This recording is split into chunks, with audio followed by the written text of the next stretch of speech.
ونؤمن به ونتوكل عليه ونعوذ بالله من شرور أنفسنا ومن سيئات أعمالنا من يهد الله فلا مضل له ومن يضلله فلا هادي له ونشهد أن لا إله إلا الله وحده لا شريك له ونشهد أن سيدنا ونبينا وحبيبنا ومولانا محمدا عبده ورسوله وصلى الله تعالى عليه وعلى آله وأصحابه أجمعين أما بعد فقد قال الله تبارك وتعالى في كتابه المبين أعوذ بالله من الشيطان الرجيم بسم الله الرحمن الرحيم يا أيها الناس اتقوا ربكم الذي خلقكم من نفس واحدة وخلق منها زوجها وبث منهما رجالا كثيرا ونساء واتقوا الله الذي تساءلون به والأرحام إن الله كان عليكم رقيبا عن عائشة رضي الله تعالى عنها قالت قال رسول الله صلى الله عليه وسلم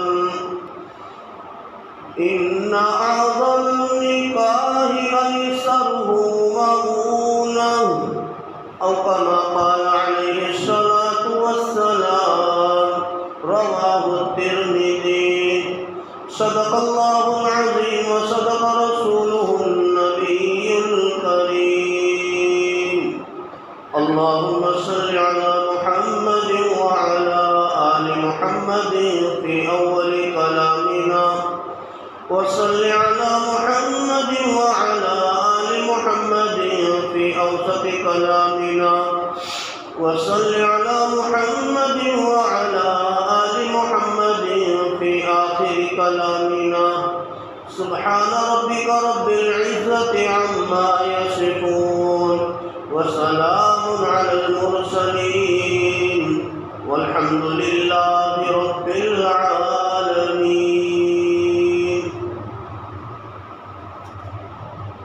بزرگان محترم، اسلامی مہینوں کے اعتبار سے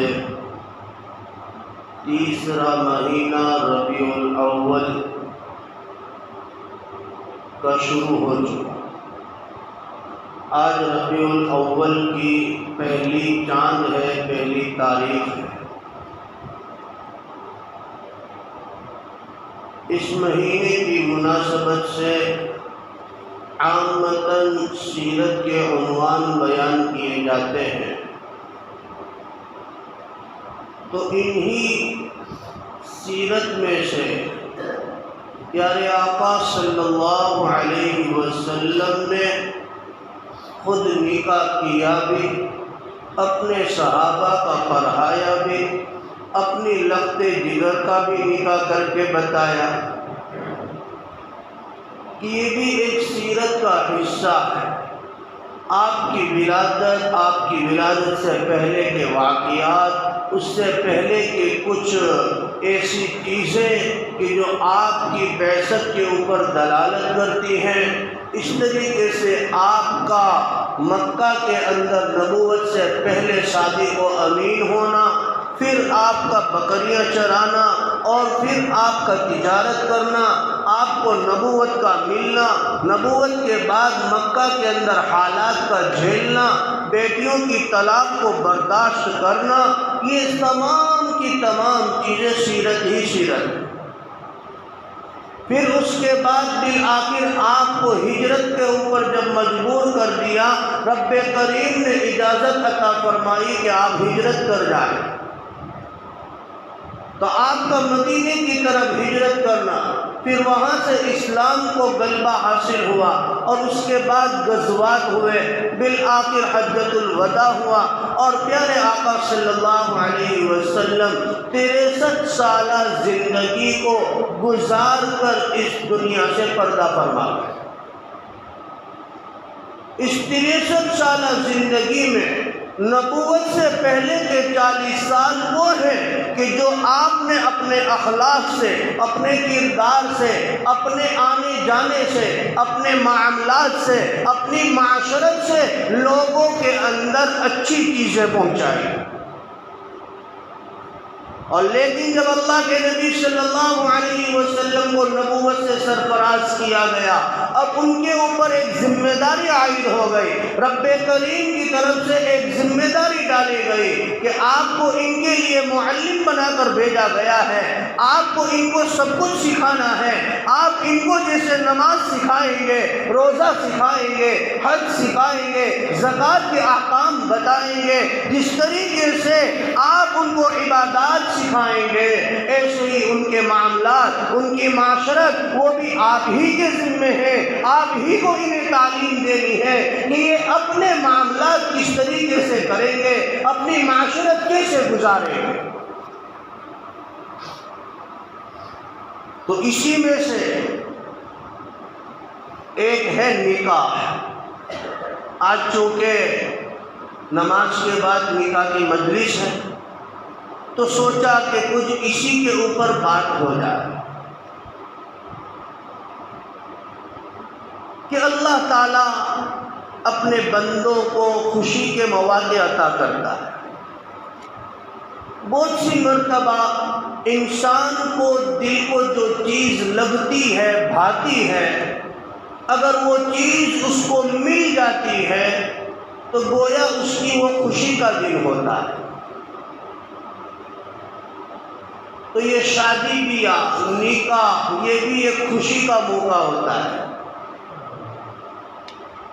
اب اس خوشی کو بھی حاصل کرنا ہے اور اپنے اللہ کو بھی راضی کرنا ہے، اور ہمیں اپنی شادیوں کو سدا بہار بنانا ہے، سدا یاد رہے وہ نہیں بنانا ہے۔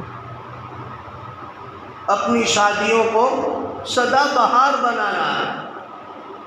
آج ہمارا جو توجہ ہوتا ہے کہ میری شادی کے اندر، اور اس کمپٹیشن کے دور میں، حریفائی کے چکر میں جو شادیوں کے اندر جو خرافات کی جاتی ہیں، جن رسم و رواج کو کہ جو بالکل شریعت کے خلاف ہے اس کو اپنایا جاتا ہے، میرے دوستو، یہ ہمارے اعمال، یہ ہمارے افعال، یہ ترجمانی اس بات کی کر رہے ہیں کہ تم اپنی شادی کو وہ بنانا چاہتے ہو کہ وہ سدا یاد رہے، تم اپنی شادی کو سدا بہار نہیں بنانا چاہتے۔ کہ پیارے آقا صلی اللہ علیہ وسلم نے اپنی لخت جگر کی شادی کر کے بتائی کہ کس طریقے سے شادی ہونی چاہیے۔ ہم ذرا سوچے تو صحیح کہ ایسے خوشی کے مواقع میں، اظہار خوشی کے اندر ہم خدا کو فراموشی کر لیتے ہیں۔ ہر ایک کو خوش کیا جا رہا ہے، اگر کسی سے قطع تعلق ہے اس کو سمجھایا جا رہا ہے، منوایا جا رہا ہے، اس سے میٹنگ پہ میٹنگ کی جا رہی ہے تاکہ میرے وہاں کی شادی پوری کے پوری خوشیوں کے ساتھ ہو، کوئی غم نہ ہو، کوئی افسوس نہ ہو۔ لیکن اے مسلمانوں، ہمیں کیا ہو گیا ہے کہ ہم اس دن کے اندر خدا فراموشی کرتے ہیں، تعلیمات نبی کو بالائے طاق کر دیتے ہیں۔ میرے آقا صلی اللہ علیہ وسلم کی عادت شریفہ یہ تھی کہ جب کبھی کوئی حالات آتے تب بھی مسجد کا رخ کرتے تھے، اور جب کبھی خوشی میسر ہوتی تو سجدہ شکر ادا کیا کرتے تھے۔ اور ان کا نام لیوا امتی کیا کر رہا ہے؟ شادی کے دن تک نمازوں کی چھٹی۔ ارے یار، کام اتنے ہوتے ہیں، کام اتنے ہوتے ہیں۔ اے میرے دوست، اگر اس کام کے وقت میں اللہ نہ کرے کوئی بیماری تجھے لاحق ہو گئی تو کیا وہ کام کوئی اور نہیں کر سکتا؟ تو اچھے سے کام کر رہا تھا، پیر پھسل گیا، پیر کے اندر موچی آ گئی۔ اب کیا ہوا؟ تو کہ بھائی وہ پٹا لگا دو، بٹھا دو اس کو سائڈ میں، پھر کام ہوتے بھی نہیں ہوتے۔ تو کاش اگر ہم 10-15 منٹ نماز کی نکال لیں کہ چلو بھائی نماز کا وقت ہو گیا ہے، وہی 2-4 بڑے برے اور کچھ ایسے دیندار قسم کے لوگ کہ جن کو نماز سے چسکا ہو گیا ہے، وہی اپنی نماز کا وقت نکالتے ہیں، ورنہ اچھے سے اچھے لوگ اس وقت نماز کو چھوڑ دیتے ہیں۔ اس لیے شریعت مطہرہ کے اندر شادی سے پہلے کچھ نصیحت کی گئی، شادی کے موقع پر کچھ نصیحت کی گئی، اور شادی کے بعد کچھ نصیحتیں کی گئی۔ شادی سے پہلے 2 نصیحتیں، شادی سے پہلے 2 نصیحتیں کی۔ کہا گیا کہ جب تمہیں شادی کا ارادہ ہو، نکاح کا ارادہ ہو، اور جب تم اپنے لیے لڑکی چوائس کر رہے ہیں یا لڑکی اپنے لیے لڑکا چوائس کر رہا ہے، یہ ہمارے یہاں بہت بڑا عیب سمجھا جاتا ہے کہ لڑکی والوں کی طرف سے اگر رشتہ آ جائے، اللہ ہماری سماج کی بیماریوں کو دور فرمائے، اگر لڑکی والوں کی طرف سے رشتہ آ جائے تو اس کو بہت بڑا عیب سمجھا جاتا ہے۔ ہاں کچھ نہ کچھ تو لگتا ہے، تب تو سامنے سے آیا ہے کہ ہم نے دیکھا لڑکا بڑا دیندار ہے، نمازی ہے، اچھے اخلاق والا ہے، اور اپنا گزر کر لیتا ہے۔ ہم نے اس کے اخلاق کو دیکھا، اب دل میں یہ تما ہوئی کہ میری بیٹی کا نکاح اس سے کر دیا جائے یا اس طریقے سے ہوا۔ اگر وہ بات کر دے تو کیا حرج ہے؟ تو خیر، تو پہلی ہدایت شریعت نے شادی سے پہلے یہ کی کہ جب لڑکی کو پسند کرنے کا ارادہ ہو، یعنی کہ نکاح کا ارادہ ہو، تو 4 باتیں دیکھی جائیں۔ حضرت ابو ہریرہ رضی اللہ تعالیٰ عنہ روایت کے راوی ہیں، فرماتے ہیں کہ رسول اللہ صلی اللہ علیہ وسلم نے فرمایا، تنکح المرأۃ لأربع، عورت سے 4 باتوں کی بنیاد پر نکاح کیا جائے گا، وَلِحَسَبِهَا وَلِنَسَبِهَا وَلِجَمَالِهَا وَلِدِينِهَا فَاذْكُرْ بِذَاتِ الدِّينِ تَرِبَتْ يَدَاكَ أَوْ كَمَا قَالَ رَوَاهُ التِّرْمِذِي، کہ 4 باتوں کی بنیاد پر اس سے نکاح کیا جائے گا، اس کے حسب کی بنیاد پر، اور اس کے مال کی بنیاد پر، اس کے حسن کی بنیاد پر، اور اسی طریقے سے اس کے دین کی بنیاد پر 4 باتیں دیکھی جائیں گی۔ عربی متن میں مجھ سے تھوڑا مسٹیک ہوا، میں نے وَلِحَسَبِهَا وَلِنَسَبِهَا کہا، وَلِحَسَبِهَا وَلِمَالِهَا۔ تو نمبر 1 اس کا حسن دیکھا جائے، نمبر 2 اس کا مال دیکھا جائے، نمبر 3 اس کا حسب یعنی اس کا کفو خاندان دیکھا جائے، اور نمبر 4 اس کی دینداری کو دیکھا جائے۔ آج بہت سارے ہائی پروفائل کی چکر کے اندر، کوئی ہائی پروفائل کی چکر میں رہتا ہے، کوئی حسن کا دل دادا ہے، نہ لڑکی کے اخلاق دیکھے، نہ اس کے کردار دیکھے، نہ اس کی عادت و اطوار دیکھے، اس کے حسن کی بنیاد پر کوئی اس کا دل دادا بن جاتا ہے، کروں گا تو وہی کروں گا۔ شریعت کہہ رہی ہے فَاذْكُرْ بِذَاتِ الدِّينِ، کہ اگر اس کے اندر دینداری ہے تو پھر خاندان بھی مت دیکھو، پھر اس کے مال کو بھی مت دیکھو، پھر اس کے حسن کو بھی مت دیکھو، وہ پوری ایک سائڈ الگ ہے، لیکن اگر اس کے ساتھ ساتھ میں دینداری کے ساتھ حسن ہے تو یہ تو سونے پہ سہاگا، دینداری کے ساتھ مال بھی ہے یہ سونے پہ سہاگا، دینداری کے ساتھ اچھا خاندان بھی ہے تو یہ سونے پہ سہاگا۔ لیکن ہم نے دیکھا وہ خاندانی اعتبار سے ہم سے کم ہے، مال کے اعتبار سے ہم سے کم ہے، اور اس طریقے سے وہ اپنے حسن کے اعتبار سے بھی کم ہے، لیکن اس کے اندر دینداری ہے، صوم و صلاۃ کی پابندی ہے، ایک دوسرے کے خدمت کا جذبہ ہے، اخلاق اچھے ہیں، زبان پہ تالا لگائے پھرتی ہے، تو پھر اس صورت کے اندر شریعت یہی کہے گا کہ تم اس کو سلیکٹ کرو، کہ اس کو سلیکٹ کیا جائے۔ اسی طریقے سے لڑکی والے لڑکے کے اندر دیکھیں کہ اکثر اس میں دینداری ہے، اتنا اچھا خاصا مال اس کے پاس نہیں ہے لیکن اس کے پاس دینداری ہے تو اس لڑکے کو سلیکٹ کیا ہے۔ آج جو چیزیں اللہ رب العزت نے اپنے ذمے لے رکھی ہے ہم اسی چیزوں کی فکر میں پڑتے ہیں۔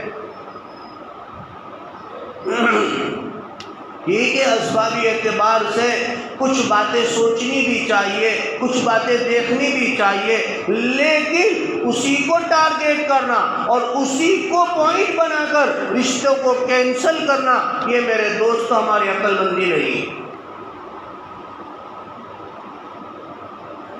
پیارے آقا صلی اللہ علیہ وسلم اگرچہ شروع زمانے کے اندر عزت والے خاندان میں تھے لیکن مال کے اعتبار سے کم تھے، لیکن جب اللہ کے نبی صلی اللہ علیہ وسلم کا نکاح حضرت خدیجہ الکبریٰ رضی اللہ تعالی عنہا سے ہوا، اللہ فرماتا ہے وَوَجَدَكَ عَائِلًا فَأَغْنَىٰ، کہ ہم نے آپ کو کمزور پایا، مفلس پایا، فَأَغْنَىٰ، ہم نے آپ کو غنی کر دیا۔ کہ حضرت خدیجہ الکبریٰ رضی اللہ تعالی عنہ مکہ کی مالدار عورتوں میں سے تھی کہ اپنا سارا مال حضور صلی اللہ علیہ وسلم کے لیے نچھاور کر دیا۔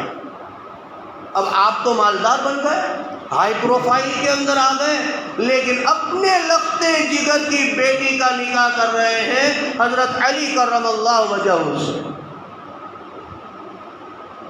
جو علی نادار ہے، مفلس ہے، کہ ان کے پاس شادی کی تیاری کے لیے کچھ نہیں ہے۔ اللہ کے نبی صلی اللہ علیہ وسلم نے حضرت علی رضی اللہ تعالیٰ عنہ کے اندر کچھ چیزیں دیکھی ہوگی کہ جس کی بنیاد پر اللہ کے نبی صلی اللہ علیہ وسلم نے اپنی لخت جگر کا نکاح حضرت علی سے کر دیا۔ یہیں سے سبب دیا ہمیں کہ دینداری کو اول نمبر پہ رکھا جائے، کہ آج جس کو وقت کے تقاضوں کے ساتھ دیکھا جاتا ہے، پہلی نصیحت شادی سے پہلے کی پہلی نصیحت کہ کیا کیا جائے، سب کے خاندان کو دیکھا جائے، اس طریقے سے مال کو دیکھا جائے، حسن کو دیکھا جائے، دین کو دیکھا جائے۔ اور یہ بات مسلم ہے کہ مستحب یہ ہے کہ عورت عمر میں، مال میں، مقام میں یہ مرد سے کم درجے میں ہو، اور حسن میں، عادات میں، اخلاق میں وہ اپنے شوہر سے، ہونے والے شوہر سے کچھ آگے کے درجے میں ہو۔ یہ چیزیں دیکھی جانی چاہیے، یہ استحباب کا درجہ رکھتا ہے۔ اس طریقے سے شریعت نے دوسرے نمبر پر فرمایا کہ شادیوں سے پہلے اس بات کا خاص خیال رکھا جائے کہ جب لڑکا اور لڑکی نکاح کی عمر کو پہنچ جائے تو پھر ان کا فوری نکاح کر دیا جائے، انتظار نہ کیا جائے۔ آپ صلی اللہ علیہ وسلم نے جب اپنی لخت جگر حضرت فاطمہ الزہرا رضی اللہ تعالی عنہ کا نکاح کیا تو حضرت فاطمہ کی عمر اس وقت 15 سال تھی اور حضرت علی کرم اللہ وجہہ کی عمر 21 سال کی تھی، لیکن ہمیں حکومت کا قانون مانے ہیں، اس لیے ہم 18 سال تک انتظار کریں گے کہ 18 سال ہونے کے بعد لڑکے کے اندر کچھ سوجھ بوجھ ہو جائے، لڑکی کے اندر گھر سنبھالنے کی سوجھ بوجھ آ جائے تو اس کا نکاح کر دیا جائے۔ کہ امت کے اندر، سماج کے اندر جو زنا پھیل رہا ہے اس کی وجہ بھی یہی ہے کہ وقت کے اوپر ان کی شادیاں نہیں ہو رہی ہیں۔ اسی لیے ایک اور واقعہ حضرت سعید بن المسیب رحمۃ اللہ علیہ کا ہے کہ ان کی خدمت کے اندر ایک شخص عبداللہ بن ودا کر کے ہر بار آیا کرتا، روزانہ آتا ان کی خدمت کے اندر، لیکن کچھ عرصہ وہ نہیں آیا، کچھ دن نہیں آیا تو ان سے دریافت کیا کہ کیا وجہ تھی آپ آئے نہیں؟ کہنے لگے بیوی کا انتقال ہو گیا، اب کچھ ذمہ داریاں میری بڑھ گئی، مشغولی میری بڑھ گئی، جس کی بنیاد پر اب مجھے سب کچھ کرنا پڑتا ہے، اس لیے آپ کی خدمت میں نہیں پہنچ سکتا۔ تو سب سے پہلے ان کو تسلی دی، تعزیتی کلمات کہے اور اس کے بعد ان سے فرمایا کہ نکاح ثانی کا کیا ارادہ ہے؟ فرمایا کہ حضرت مجھ جیسے وہ کون لڑکی دے گا؟ کہا کہ اگر آپ رضامند ہیں تو پھر میں اپنی بیٹی کا نکاح آپ سے کرنے کے لیے تیار ہوں۔ یہ سعید بن المسیب وقت کے بزرگ ہیں، وقت کے بادشاہوں کے شہزادوں کے پیغام ان کی لڑکی سے آئے ہیں، لیکن انہوں نے عذر کر دیا۔ لیکن عبداللہ بن ودا جو مالداری کے اعتبار سے کچھ بھی نہیں ہے، کمزور آدمی ہے، مفلس آدمی ہے، لیکن ان کی دینداری کو دیکھتے ہوئے حضرت سعید بن المسیب نے اپنی بیٹی کا نکاح ان سے کر دیا، وہ بھی ایک معمولی مہر کے ساتھ۔ تو نکاح کس طریقے سے ہو؟ نکاح سے شادی سے پہلے ان دو باتوں کا خصوصاً خیال رکھیں کہ لڑکا یا لڑکی نکاح کی عمر کو پہنچ جائے تو ان کا نکاح کر دینا چاہیے، جس سے شریعت کے اندر زنا جو پھیل رہا ہے اس کے لیے سد باب ہوگا۔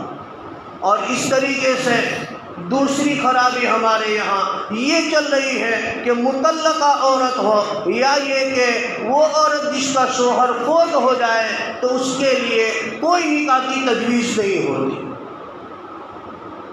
کوئی نکاح کی تجویز نہیں۔ اب دوسرے نکاح کو ہم لوگ کیا سمجھ رہے ہیں، کیا بوجھ مان رہے ہیں کہ کیوں شریعت کی کیا ہمارے اندر انصاف کرنے کی طاقت نہیں ہے؟ آج ہر ایک کی تمنا ہے کہ دوسری لاؤں، لیکن یار گھر سے تو اجازت ملنی چاہیے۔ اب تو شریعت ہی نہیں جانتا ہے تو گھر کے پیچھے ہی پڑے گا۔ میرے بھائی، اس میں صرف بیوی کے، اس کے پہلی بیوی کے حقوق ادا کرنے ہیں، اس کی اجازت لینے کی نہیں ہے۔ ہاں تو دوسری لے آ رہا ہے اور اس کو اگنور کرتا ہے، اس کو اچھا کپڑا بھی اب نہیں دے رہا ہے، کھانے کا بھی برابر نہیں پوچھتا ہے، اس کے پاس سونے بھی نہیں جاتا ہے، تو شریعت تیرا گردن پکڑے گی اور کہے گی فَإِنْ خِفْتُمْ أَلَّا تَعْدِلُوا فَوَاحِدَةً أَوْ مَا مَلَكَتْ أَيْمَانُكُمْ۔ جب تیرے اندر انصاف کی طاقت نہیں ہے تو ایک کو لے کے فرار ہے، تو دوسری کے چکر میں مت پڑ۔ فَإِنْ خِفْتُمْ أَلَّا تَعْدِلُوا فواحدۃ، ایک کو لے کے فرار ہے۔ اجازت شریعت نے نہیں کہا کہ پہلی بیوی سے اجازت لو، اجازت نہیں ہے، بلکہ یہ اگر ہمارے یہاں رواج ہو جائے کہ انصاف کے ساتھ دونوں کو سنبھالا جائے، اور متوفہ عورتیں کہ جو ابھی جوان ہیں ایسی عورتیں اور مطلقہ عورتیں اگر ان کے نکاح کا انتظام کیا جائے تو زنا کی بہت بڑی خطرناک وبا یہ ہمارے معاشرے سے ختم ہو سکتی ہے۔ اب شادی کے وقت دو نصیحتیں کی، شادی کے وقت دو نصیحتیں شریعت نے کی، دو ہدایتیں۔ نمبر 1، سادگی کے ساتھ نکاح کیا جائے۔ کیسا کیا جائے؟ سادگی کے ساتھ کیا جائے، فضول خرچی کرتے ہوئے نہ کیا جائے۔ اسی لیے حضرت عائشہ صدیقہ عفیفہ رضی اللہ تعالی عنہ کی روایت میں نے خطبے کے دوران میں پڑھی، فرمایا ان اعظم النکاح برکتا ایسر مؤونا، او کما قال رسول اللہ صلی اللہ علیہ وسلم، کہ فرمایا کہ سب سے برکت والا نکاح وہ ہے کہ جس کے اندر خرچ کم ہو، حرج کم ہو، کہ سادگی کے ساتھ کیا جائے۔ ہاں، شریعت وہ تو اجازت دیتی ہے کہ جو باتیں اور جو چیزیں شریعت کی حدود میں آتی ہیں اس کو کرنے کی تو اجازت ہے، لیکن جو چیزیں شریعت کی حدود سے باہر ہیں، جو بالکل خرافات ہیں، اس سے ہمیں بچنے کی تعلیم دیتی ہے۔ کہ یہ منڈپیں لگانا، یہ سامیانے کھڑے کرنا، پوری سوسائٹی کو گھیر لینا، کہ نہیں لگے کہ ہمارے بیٹے کی شادی، یہ لگے کے چکر میں ایسا لگتا ہے کہ پھر وہ میاں بیوی پوری زندگی بھر ایک دوسرے سے لگے رہتے ہیں، پھر یہ کھاٹ پاٹ چلتی رہتی ہے، اور سوچ رہا ہے کہ کسی نے کچھ کر دیا ہے۔ کسی نے کچھ نہیں کیا، تو نے نبی کی تعلیم کو چھوڑا، تیرے نکاح کے اندر سے برکت چلی گئی۔ نکاح سکون کے لیے تھا، اسی لیے ایک روایت کے اندر فرمایا کہ تین آدمیوں کے لیے اللہ پر حق بنتا ہے کہ ان کی مدد کرے۔ نمبر 1، وہ مکاتب غلام جو اپنے مقرر کردہ معاوضہ کو ادا کرنے کے لیے محنت کرے۔ اب یہ مکاتب غلام، یہ پرانے زمانے کی بات کہ کسی غلام کو یہ کہا جائے کہ تو مجھے 50,000 دے دے، میں تجھے اپنی غلامی سے آزاد کر دوں گا۔ اب وہ غلام کو 50,000 روپے اپنے آقا کو، اپنے مالک کو دینے ہیں۔ اب وہ جب 50,000 دے گا آٹومیٹک وہ آزاد ہو جائے گا۔ اب ایسی تو کوئی بات ہے نہیں۔ دوسرا آدمی، کہ جو آدمی نکاح اس نیت سے کرے کہ مجھے پاک دامنی حاصل ہو، اس نیت سے نکاح کرے پاک دامنی حاصل ہو، تو اللہ تعالیٰ اس کی مدد ضرور کرتا ہے۔ پاک دامنی کی نیت رکھے۔ اور اس طریقے سے تیسرے کے بارے میں فرمائے، لیکن جو ذہن سے نکل گیا، موضوع سے ہٹ کے بات تھی۔ خیر، تو ہم نکاح کے وقت ایک تو یہ کہ سادگی کے ساتھ نکاح کیا جائے، دوسرا یہ کہ مہر کو متعین کیا جائے، جو ہمارا عرفی مہر ہو اس کو متعین کیا جائے۔ اور اس طریقے سے شادی کے بعد بھی نصیحتیں کی ہیں کہ شوہر بیوی کا حق ادا کرے، بیوی شوہر کا حق ادا کرے۔ شوہر کو چاہیے کہ عورت کی نان نفقہ، مکان، رہنے کرنے کی ضرورت کا خیال کرے، اور بیوی کو چاہیے کہ شوہر کی عزت کی، اپنی عصمت کی، شوہر کے مال کی، اپنی عفت کی پوری حفاظت کرے، اور اپنے شوہر کے تقاضائے بشریت کا پورا خیال کرے۔ یہ شوہر کا حق ہے بیوی پر۔ تو اس طریقے سے شریعت نے ہمیں ہر موڑ کے اندر تعلیم دی، نکاح کرنے سے پہلے، نکاح کے وقت اور نکاح کے بعد۔ اور اس طریقے سے اگر اللہ نے ہمیں گنجائش دی ہے تو لڑکے والے ولیمہ کر سکتے ہیں، لیکن اللہ ہمیں معاف فرمائے، ہم شادیوں میں بڑا خرچہ تو کر ڈالتے ہیں، لیکن ہمیں ولیمہ کرتے ہوئے زور پڑتا ہے۔ صاف بات، کوئی بھی ولیمہ کرتے ہوئے زور پڑتا ہے، پورا خرچہ کرے گا، لیکن ایک دن مہمان کو سنبھالنا اور ایک دن ان کا انتظام کرنا وہ ہمیں بھاری پڑ جاتا ہے، کیونکہ وہاں پر سنت کا ثواب مل رہا ہے۔ اپنی حیثیت کے مطابق ضروری نہیں ہے کہ ولیمے کے لیے دیگیں چڑھائی جائے، یہ کیا جائے۔ میرے آقا صلی اللہ علیہ وسلم کی زندگی کو اٹھا کر دیکھیں، کبھی کبھی میرے آقا صلی اللہ علیہ وسلم نے دسترخوان پر چھوارے کر دیے اور کہا کہ یہ ولیمہ۔ جب کبھی میسر تھا تو اللہ کے نبی صلی اللہ علیہ وسلم نے شریک کی بھی دعوت کی۔ کوئی ضروری ہو رہا ہے کہ ولیمے کے اندر دیگیں چڑھائی جائے، باقاعدہ انتظام کیا جائے۔ ارے دوسرے دن ہمارے پاس علم نہیں ہے، ارے دوسرے دن جو لوگ گھر کے اندر ٹھہریں گے، رشتہ دار ٹھہریں گے، جب شب زفاف گزر جائے تو دوسرے دن جو ناشتہ ہو اس کے اندر نیت کر لو، اس کے اندر ولیمے کی نیت کر لو کہ یہ ولیمہ ہے۔ اب اس دیوالی زندگی کو خوشگوار کیسے گزارے، اس کے لیے پیارے آقا صلی اللہ علیہ وسلم کی تعلیمات میں سے چند باتیں لی گئی ہیں۔ وقت تو ایسے ہو چکا ہے، اب صرف وہ باتیں پڑھ کے آپ کو سنا دوں۔ نمبر 1، ایک دوسرے کے لیے مسکرانا۔ شوہر بیوی کو دیکھے مسکرائے، بیوی شوہر کو دیکھے مسکرائے، لیکن تھوڑا یہ علم ہونا چاہیے۔ اگر بیوی شوہر کو دیکھ کے مسکرا رہے تو میں نے پاگل سمجھو، یہ تھوڑا پہلے کلیئر کرنا ہے کہ یہ سنت ہے، یہ بات کلیئر کرنی ہے کہ یہ سنت ہے۔ ایک دوسرے کو دیکھ کر، کیونکہ شریعت کی تعلیم ہے، پیارے آقا صلی اللہ علیہ وسلم نے یہ تعلیم دی کہ اپنے بھائی سے مسکراتے ہوئے ملنا یہ بھی صدقہ ہے۔ جب عام لوگوں کے لیے یہ بات ہے تو پھر زوجین کے لیے اس سے اعلیٰ ہے۔ تو ایک دوسرے کو دیکھ کر مسکرانا، ایک دوسرے کو سلام کرنا۔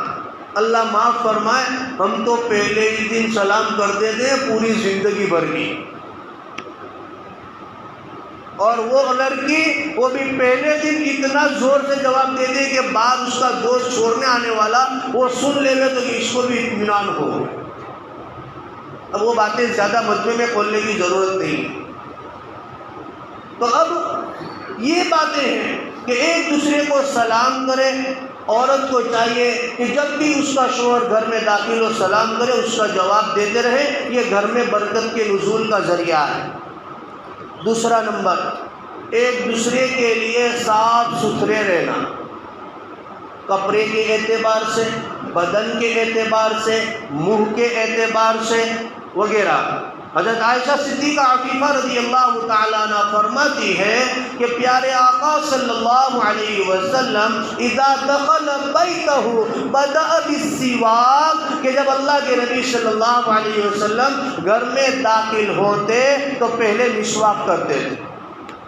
کیا کرتے تھے؟ پہلے مسواک کرتے تھے، اپنے منہ کو صاف کر لیا کرتے تھے۔ نمبر 3، ایک دوسرے کو اچھے لقب سے اور اچھے نام سے بلانا۔ ایک تو اس کا نام ہے ہی، لیکن یہ بات جان لو کو ہمارے یہاں بہت بڑی غلط فہمی ہے کہ اگر بیوی اپنے شوہر کا نام لے لے تو نکاح ٹوٹ جاتا ہے۔ بہت سے فون آتے ہیں، بول صاحب ہماری بھائی میں نے ہمارا نام سے بولا ہوتا ہے نکاح میں کہیں مان نہیں، ٹینشن لے کیوں؟ ہمارے پاس علم نہیں ہے اتنا۔ وہاں اچھے لقب سے، پیار بھرے الفاظ سے، جو جس لائن کا بھی پکار رہا ہے وہ پکارتا رہے، اور جو ابھی تک نہیں پکارا تو نام سوچ لے۔ اللہ کے نبی صلی اللہ علیہ وسلم حضرت عائشہ کو کبھی محبت میں فرماتے یا عائش، کبھی فرماتے یا حمیرہ، اور حضرت عائشہ اللہ کے نبی صلی اللہ علیہ وسلم کو محبت میں فرماتی یا رسول اللہ۔ تو یہ محبت کے ساتھ، اچھے لقب کے ساتھ پکارنا یہ بھی سنت ہے۔ اس طریقے سے ایک دوسرے کے جائز جذبات کا خیال رکھنا۔ 5واں، حسب موقع ایک دوسرے کی گود میں سر رکھ کر سونا، اب اس ساری کی تفصیل کی ضرورت نہیں۔ نمبر 6، ایک دوسرے کے ساتھ مل کر کھانا، اور اگر موقع ہو تو ایک دوسرے کو لقمہ دینا، یہ بھی محبت بڑھانے کا ذریعہ ہے۔ گھریلو کام میں ہاتھ بٹانا، شوہر کو چاہیے گھریلو کام کے اندر ہاتھ بٹائے، اللہ کے نبی صلی اللہ علیہ وسلم کی یہ بھی سنت ہے۔ اور اس طریقے سے ایک دوسرے کی بشری خامیوں پر پردہ ڈالنا، اس کا افشا نہیں کرنا۔ اسی طریقے سے 9 نمبر، ایک دوسرے کے حسن سلوک پر شکریہ ادا کرنا۔ بھائی کوئی چیز عورت کو لا کر دی، عورت کے جزاک اللہ۔ اگر کوئی چیز عورت نے اس طریقے سے وہ کر دی، کھانا اچھا بنا دیا تو ماشاء اللہ جزاک اللہ۔ یعنی یہ ساری، ہم گھر میں گئے، عورت ٹھنڈا پانی کا گلاس لے کر آئی، ہم نے لیا الحمدللہ جزاک اللہ۔ یہ عادت ڈالیں گے، گویا ایک دوسرے کو دعائیں دیتے رہیں گے تو زندگی خوشگوار بنے گی کہ نہیں بنے گی؟ خوشگوار بنے گی۔ تو یہ کچھ باتیں نکاح کے متعلق تھی جو آپ کی خدمت میں پیش کر دی گئی۔ خاص کر کے آج جو ہونے والا نکاح ہے اس کے لیے یہ باتیں تو میں خاص لکھ کر لایا، لیکن جس کو سننا چاہیے تھا وہ ابھی اطمینان سے اگر آیا ہے کہ نہیں آیا نہیں معلوم۔ اللہ تعالیٰ جو لوگ اس پر عمل کر رہے ہیں اللہ ان کو استقامت عطا فرمائے، اور جن لوگوں کو ابھی تک یہ باتیں معلوم نہیں تھی اللہ ان کو صحیح سمجھ کر عمل کرنے کی توفیق عطا فرمائے۔ آمین۔ وآخر دعوانا الحمدللہ رب العالمین۔ انشاءاللہ نماز کے بعد نکاح کی مجلس ہوگی۔